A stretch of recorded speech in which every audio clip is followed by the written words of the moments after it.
समुद्र सिर्फ एक गहरे पानी का भंडार नहीं, बल्कि एक ऐसी जगह जो हमेशा से इंसान के लिए एक राज रही है। ऊपर से देखने पर एक शांत, बेपरवाह नीला आकाश लगती है, पर इसके नीचे छुपा है एक ऐसा अंधेरा जो हर तरीके से अजीब और असंभव लगता है। हमें लगता है कि हमने दुनिया को पूरी तरीके से समझ लिया है, पर यह सिर्फ एक धोखा है।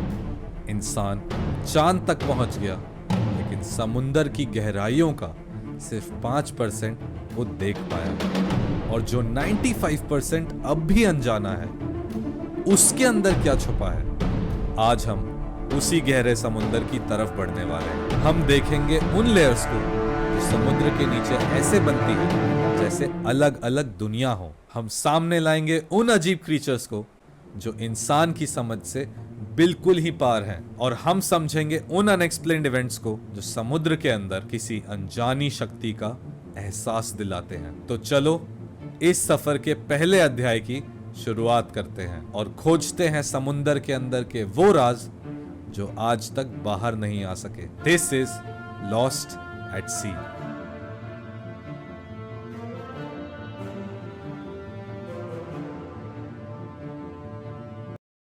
समुंदर सिर्फ एक गहरा कुआं नहीं है, ये अलग अलग लेयर्स में बटा हुआ है, एंड जैसे जैसे हम नीचे जाते हैं वैसे वैसे अंधेरा बढ़ता जाता है और जीवन और भी अजीब होता जाता है। सबसे पहले आते हैं सनलाइट जोन पर। यह समुद्र की सबसे ऊपर वाली लेयर होती है, जहां तक सूरज की रोशनी पहुंच सकती है। ये वो जगह है जहां पर मछलियां, शार्क्स और इंसान की कश्तियां आसानी से मूव करती हैं। पर यह सिर्फ एक धोखा है, क्योंकि इसके नीचे जो दुनिया है वो बिल्कुल ही अलग है। लेकिन ये जगह जो है वो सिर्फ एक शुरुआत है। जब हम यहां से नीचे जाने लगते हैं तो सब कुछ बदलने लगता है। टेम्परेचर धीरे धीरे गिरता है, पानी ज्यादा ठंडा होने लगता है और ऑक्सीजन का लेवल भी कम हो जाता है। एंड यहां से नीचे वही जीव सरवाइव करते हैं जो अंधेरे और एक्सट्रीम कंडीशंस के लिए तैयार हैं। इसके बाद हम पहुंचते हैं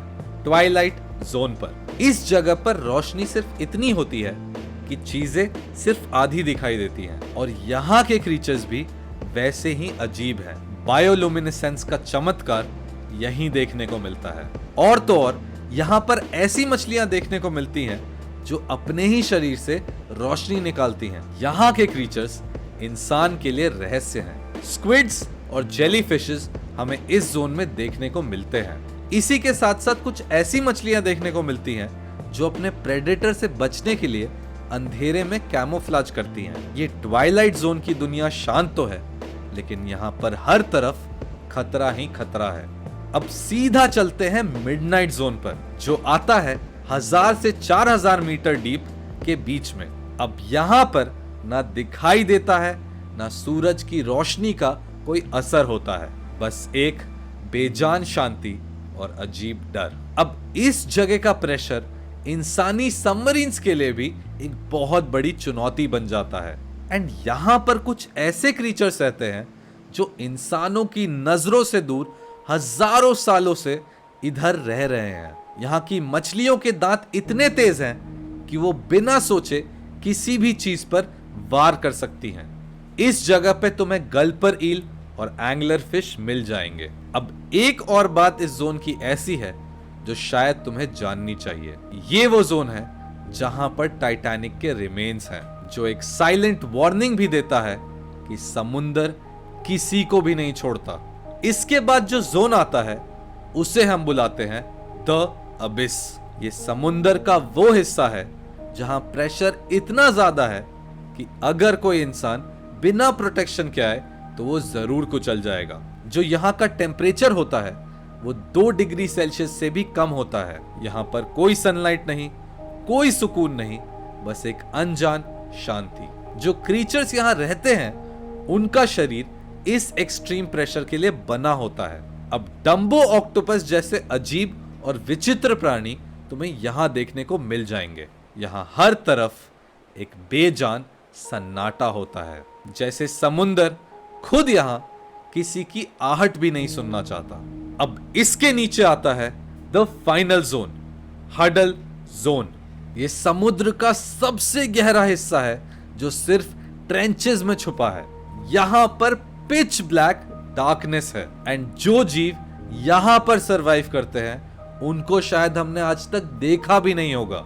ये जगह सिर्फ समुंदर की नहीं बल्कि इस पूरे दुनिया की डीपेस्ट जगह है। मारियाना ट्रेंच का चैलेंजर डीप, जो इस पूरी दुनिया का सबसे डीपेस्ट पॉइंट है, वो यही मिलता है। अब यहां तक सिर्फ कुछ ही सबमरीन्स हैं जो आज तक पहुंच पाई हैं और जो यहां पर देखा गया है उसने इंसान को सिर्फ हैरान किया है।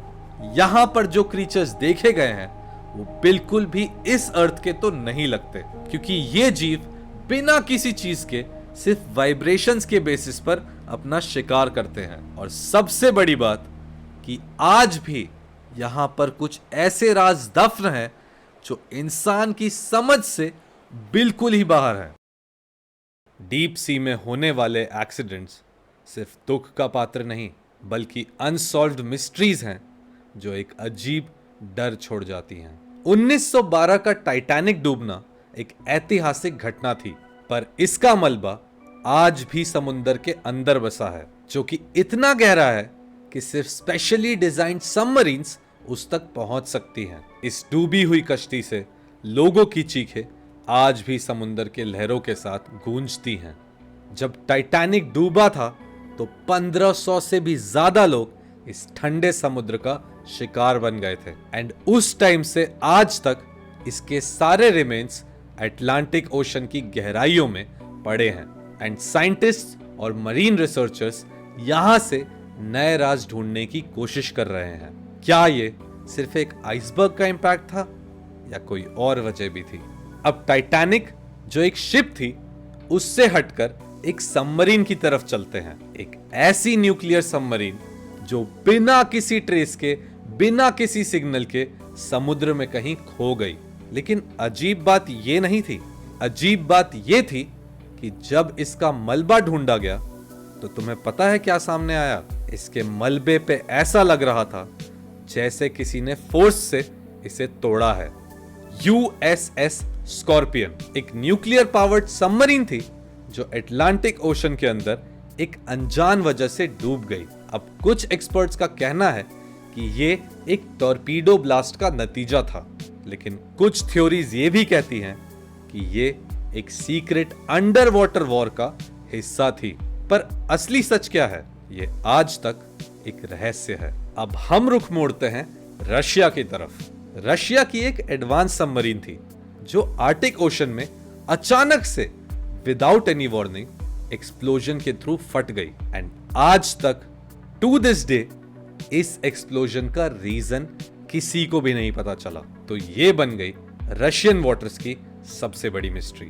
कुर्स्क एक ऐसी न्यूक्लियर सबमरीन जो रशिया की सबसे एडवांस डिफेंस सिस्टम का हिस्सा थी, पर जब ये आर्कटिक ओशन के अंदर गई तब एक बड़ा एक्सप्लोजन हुआ। अब पिछली सबमरीन की तरह रिपोर्ट्स यही कहती हैं कि ये एक टॉर्पीडो मैलफंक्शन था, पर कुछ लोग मानते हैं कि ये किसी और सबमरीन के अटैक का नतीजा था। लेकिन जो भी हो, उस सबमरीन के 118 क्रू मेंबर्स कभी भी वापस नहीं आ पाए। अब अगर हम पानी की बातें कर रहे हैं तो जरा आसमान की तरफ रुख लेते हैं।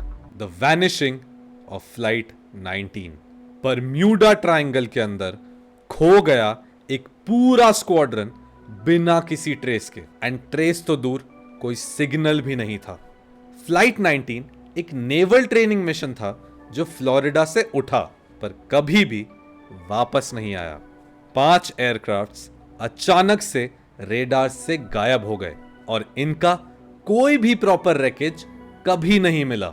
ये इंसिडेंट बरम्यूडा ट्रायंगल की सबसे बड़ी अनसॉल्व्ड मिस्ट्रीज का हिस्सा है एंड बरम्यूडा ट्रायंगल खुद में एक वीडियो डिजर्व करता है। तो अगर तुम्हें बरम्यूडा ट्रायंगल पर वीडियो देखनी है तो मुझे कमेंट्स में जरूर बताना।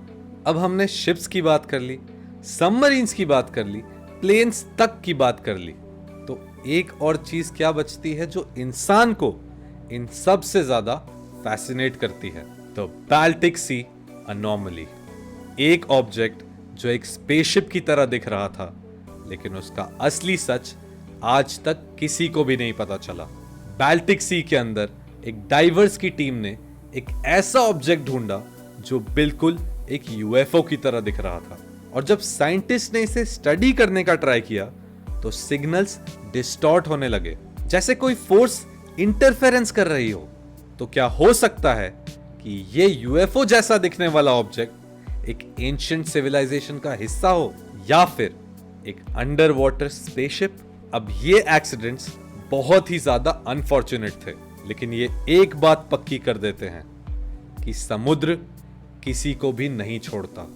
ये समुद्र जितना तुम जानने जाओ उतना तुम्हें उलझाता है। ये सिर्फ कुछ ही कहानियां हैं जो डीप सी की गहराइयों में छुपी हैं। कहीं ना कहीं इन ट्रेजेडीज के पीछे छुपी हुई मिस्ट्रीज अभी भी समुंदर की लहरों के साथ जी रही हैं। अब तुमने ये तो सुना होगा कि जितना गहरा समुंदर उतने ही अजीब क्रीचर्स। तो आओ जरा एक नजर डालते हैं इन्हीं सी क्रीचर्स की तरफ। सबसे पहले देखते हैं एक जायंट स्क्विड को, एक ऐसा ऑक्टोपस जिसे लोग लेवाइथन और क्रैकन भी बुलाते हैं। ये क्रीचर समुद्र के सबसे गहरे हिस्से में पाया जाता है और इसका साइज 40 फीट तक लंबा हो सकता है। इसके लंबे लंबे टेंटिकल्स और इसकी बड़ी बड़ी आंखें इसे एक ट्रू सी मॉन्स्टर बनाती हैं, और कई बार ये छोटी छोटी मछलियों और सबमरीन्स पर अटैक करता हुआ दिखा है। सेकंड चलते हैं एक ऐसी फिश पर जो रीसेंट टाइम्स में बहुत ही ज्यादा न्यूज में आई है, द एंगलर फिश, अंधेरे की चालाक शिकारी। एक ऐसी मछली जो अपने सर पर एक छोटी सी लाइट रखती है जिससे वो अपने शिकार को फंसा सके। इस छोटी सी लाइट से डीप सी के अंधेरे में ये छोटी छोटी मछलियों को अपने पास बुलाती है और अपने बड़े बड़े दांतों से उनको दबा लेती है, जिसकी वजह से इसको खाना मिलता है। एंड एंगलर फिश जो एक डीप सी फिश है, उसको डूम्सडे फिशेस में भी काउंट किया जाता है। अब डरावने क्रीचर्स से हटकर थोड़े अतरंगी क्रीचर्स की तरफ चलते हैं।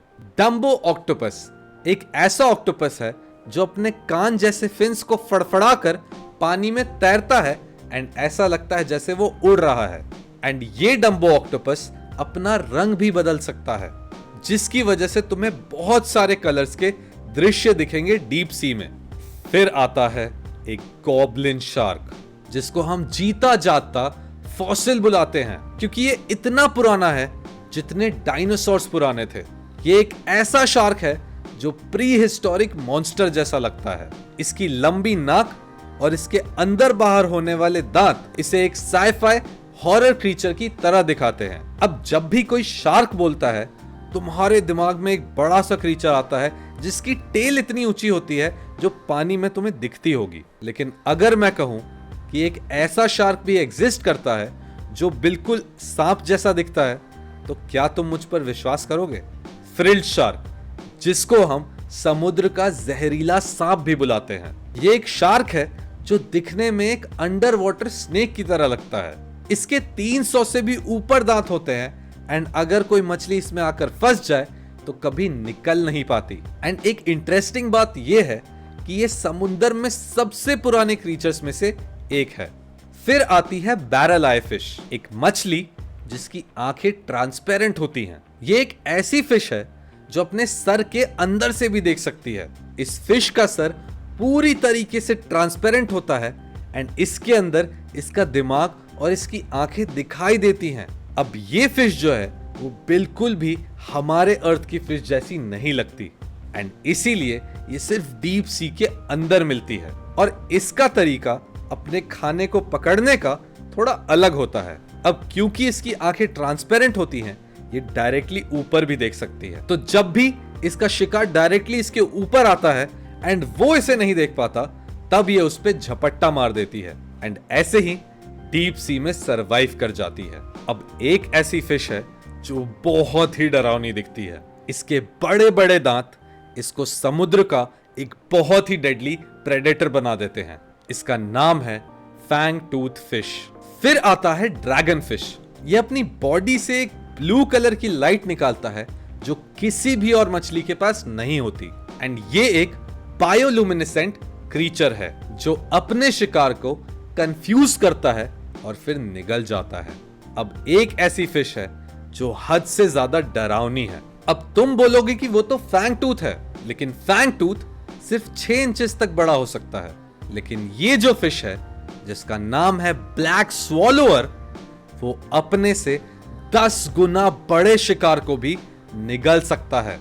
एंड इसे हम बुलाते हैं अंधेरा निगलने वाली फिश। अब इनके अलावा बहुत सारे ऐसे क्रीचर्स हैं, बहुत सारी ऐसी फिशेस हैं जिनके बारे में मैं तुम्हें बताना चाहूंगा, लेकिन ये वीडियो या सिर्फ एक और वीडियो जस्टिफाई नहीं करेगी उसे। तो हम जब आगे बढ़ेंगे इस जर्नी में, तो मैं और ऐसी वीडियोस लाऊंगा जिसमें तुम्हें इन फिशेस के बारे में पता चलेगा। तो अगर तुम्हें वो वाली वीडियोस भी देखनी है तो कमेंट्स में मुझे बता देना।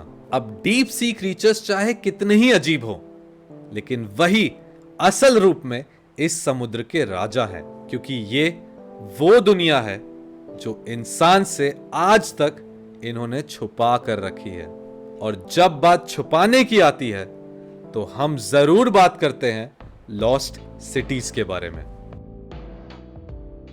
समुद्र सिर्फ इन क्रीचर्स या इन मिस्ट्रीज का घर नहीं, बल्कि भूले हुए शहरों की किताब है। और इस किताब की शुरुआत करते हैं द्वारका से।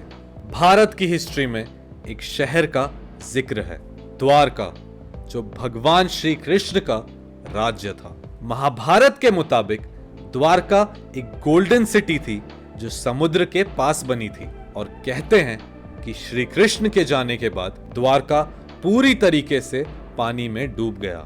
लेकिन 1980s में इंडियन आर्कियोलॉजिस्ट ने गुजरात के समुद्र में कुछ अजीब स्ट्रक्चर्स ढूंढे। सोनार स्कैनिंग और अंडर वाटर डाइविंग मिशन से कुछ पुरानी चीजें मिली हैं, पुरानी दीवारें, कॉलम्स और कुछ मूर्तियां जो एक प्राचीन शहर का हिस्सा हो सकती हैं। अगर ये वही द्वारका है जो महाभारत में बताई गई थी, तो ये भारत के लिए एक बहुत ही बड़ी बात है। साइंटिस्ट्स और हिस्टोरियंस आज भी इसकी खोज कर रहे हैं। अब जब भी हम लॉस्ट सिटीज की बात करते हैं, एक नाम सबके दिमाग में आता है, एटलांटिस। एटलांटिस का जिक्र सबसे पहले ग्रीक फिलोसोफर प्लेटो ने किया था। प्लेटो के मुताबिक यह एक एडवांस सिविलाइजेशन थी जो इंजीनियरिंग, साइंस एंड आर्किटेक्चर में बहुत ही आगे थी। और कहते हैं कि एटलांटिस में बड़े बड़े महल, गोल्डन टेम्पल्स और एक बहुत ही शक्तिशाली सेना थी। लेकिन एक दिन एटलांटिस के ऊपर एक बहुत बड़ी तबाही आई जिसने इस पूरे शहर को पानी में डुबा दिया। कुछ थ्योरीज कहती हैं कि एक बड़ा अर्थक्वेक या एक बड़ी सुनामी इसका कारण है, जबकि कुछ लोग मानते हैं कि एटलांटिस उस टाइम पर एक न्यूक्लियर डिजास्टर का शिकार हुआ है। आज तक लोग इस शहर के अवशेष ढूंढने में लगे हुए हैं। अब इसकी एग्जैक्ट लोकेशन तो किसी को भी नहीं पता है, लेकिन कुछ साइंटिस्ट का मानना है कि यह मेडिटेरेनियन सी या अटलांटिक ओशन में कहीं होगा। अब बहुत सारे बड़े टीवी चैनल्स और बहुत सारे बड़े रिसर्चर्स ने ओशन बेड को स्कैन किया है, लेकिन आज तक कोई भी सॉलिड प्रूफ नहीं मिला है। क्या एटलांटिस सिर्फ एक कहानी थी या सच में एक एंशिएंट सिविलाइजेशन है जो आज भी जिंदा है और पानी में कहीं छुपी हुई है? अब हम जिस सिटी की बात करने वाले हैं वो बहुत रिसेंटली पानी में डूबा है, शी चेंग। इसे लोग लायन सिटी के नाम से भी बुलाते हैं और ये एक ऐसा शहर है जो चाइना के ख्यानदाओ लेक के अंदर प्रिजर्व्ड है। लेकिन एटलांटिस की तरह ये किसी प्रलय की वजह से नहीं डूबा। 1959 में एक डैम प्रोजेक्ट के कारण इस शहर को जानबूझकर पानी के अंदर डुबाया गया। अब उस टाइम पे शहर के लोगों को दूसरे शहर में बसा दिया गया, लेकिन इस शहर का जो आर्किटेक्चर था वो उस टाइम से पानी में प्रिजर्व कर दिया गया। आज भी डाइवर्स इस शहर के अंदर जाकर वहां की प्रिजर्व्ड रोड्स, बिल्डिंग्स और आर्किटेक्चर को देख सकते हैं। ये एक अंडर वाटर म्यूजियम बन गया है जो हिस्ट्री और मिस्ट्री को साथ में लेकर चलता है। शी चेंग एक एग्जाम्पल है कि कैसे पानी सिर्फ एक शहर को डुबा नहीं बचा भी सकता है। ये शहर सिर्फ इतिहास का हिस्सा नहीं, एक वार्निंग भी है। एटलांटिस पानी में डूब गया, द्वारका भी पानी में समा गया। क्या ऐसा हो सकता है कि हमारे आज के शहर भी पानी के अंदर चले जाएं? क्लाइमेट चेंज को देखकर तो ऐसा ही लगता है कि ये बहुत जल्दी रियलिटी बनने वाला है। रिपोर्ट्स के हिसाब से 2050 तक मुंबई का काफी हिस्सा पानी के अंदर सबमर्ज हो सकता है। इन एंशिएंट लॉस्ट सिटीज की हिस्ट्री से हमें यही पता चलता है कि समुद्र किसी को भी नहीं छोड़ता। समुद्र की गहराइयों में सिर्फ अजीब क्रीचर्स और डूबी सभ्यताएं नहीं, कुछ और भी है। कुछ ऐसे राज जो इंसानी समाज से परे हैं। क्या सच में हमसे कुछ छुपाया जा रहा है? सबसे पहले आ जाते हैं पहली थ्योरी पर, अंडर वाटर मिलिट्री बेसिस। क्या समुद्र के अंदर सीक्रेट बेसिस मौजूद हैं? कुछ लोग मानते हैं कि दुनिया के बड़े बड़े देश सिर्फ जमीन और स्पेस में नहीं बल्कि समुद्र के अंदर भी सीक्रेट मिलिट्री बेसिस बना चुके हैं। अब तुम यही सोचो कि जो कंट्रीज जमीन पर कंट्रोल चाहती हैं, स्पेस पर कंट्रोल चाहती हैं, क्या वो अंडर वाटर कंट्रोल नहीं चाहेंगी?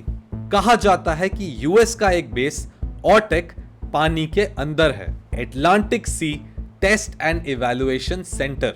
कहा जाता है कि ऐसे बेसिस में एडवांस सबमरीन और अंडर वाटर इक्विपमेंट्स की टेस्टिंग होती है। लेकिन थियोरिस्ट्स का कहना है कि यहां पर कुछ और भी हो रहा है। शायद एलियंस के साथ रिसर्च या अल्ट्रा एडवांस टेक्नोलॉजी की एक्सपेरिमेंट्स।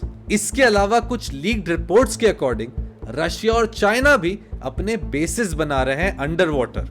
कहा जाता है कि इनका मकसद न्यूक्लियर सबमरीन्स को छुपाना एंड एडवांस सर्वेलेंस टेक्नोलॉजी को डिप्लॉय करना हो सकता है। और अगर ये सारी बातें सच हैं तो ऐसा हो सकता है कि समुद्र की गहराइयों में एक अंडर वाटर वॉर चल रही है जिसका आम जनता को बिल्कुल भी पता नहीं है। अब जब भी हम यूएफओस की बात करते हैं हम हमेशा आसमान की तरफ देखते हैं, लेकिन क्या हमें यूएफओस का सबूत समुद्र में भी मिल सकता है? कई नेवी ऑफिसर्स और पायलट्स ने बताया है कि उन्होंने समुद्र के अंदर या समुद्र के जस्ट ऊपर यूएसओस को नोटिस किया है।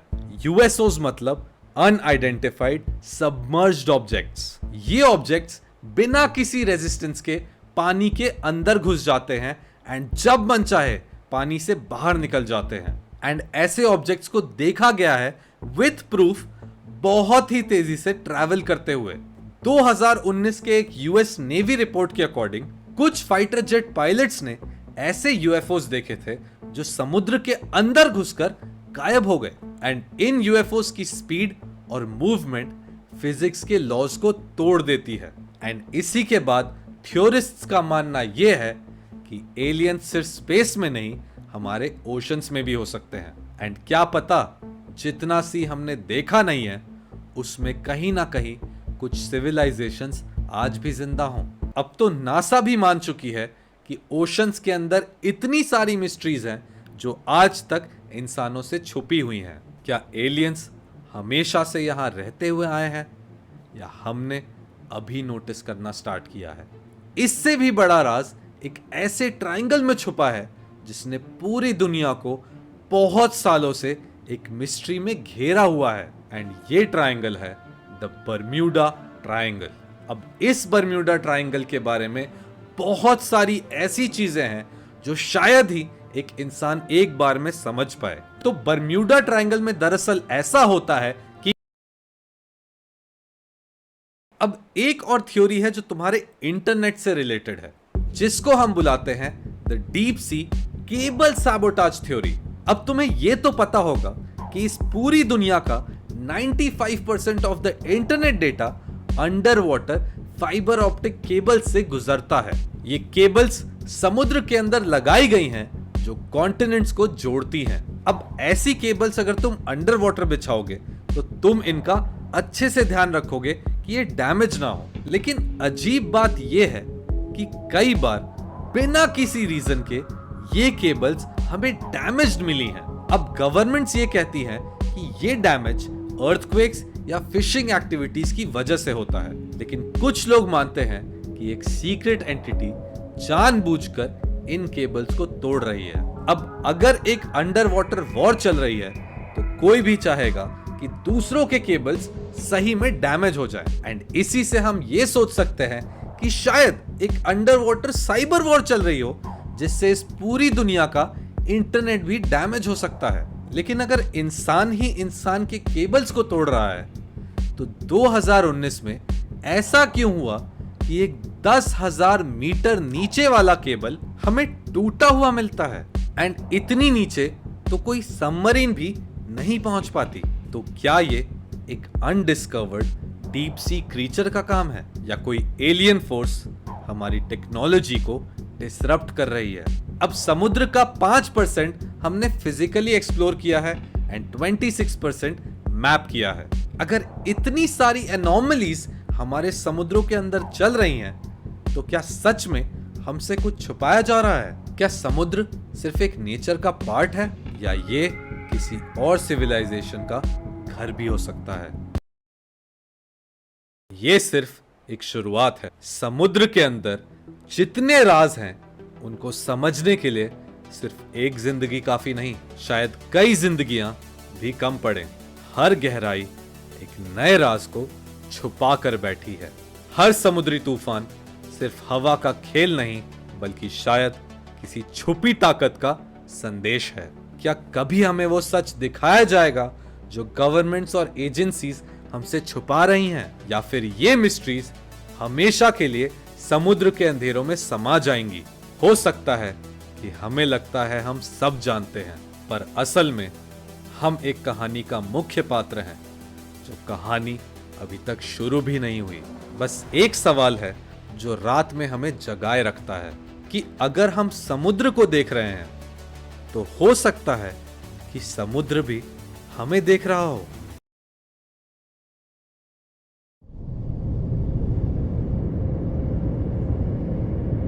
एक प्लेन तेजी से नॉर्थ अटलांटिक के ऊपर उड़ रहा था। रात का वक्त था, सब कुछ शांत लग रहा था। पायलट कैप्टन जॉन पीटरसन ने एक बार फिर से अपने इंस्ट्रूमेंट्स चेक किए और सब कुछ नॉर्मल दिख रहा था। लेकिन अचानक रेडार स्क्रीन पर एक अजीब डिस्टॉर्शन आने लगा। जैसे ही कैप्टन ने कांटेक्ट करने की कोशिश की, रेडियो स्टैटिक से भर गया। अचानक प्लेन के सेंसर्स फेल होने लगे, कंपास तेजी से घूमने लगा, आर्टिफिशियल होराइजन एकदम उल्टा हो गया। पूरे कॉकपिट में एक अजीब सी हरकत महसूस होने लगी। फर्स्ट ऑफिसर ने खिड़की के बाहर देखा और उसका चेहरा एकदम सफेद पड़ गया। समुद्र के बीचों बीच उसके जस्ट ऊपर एक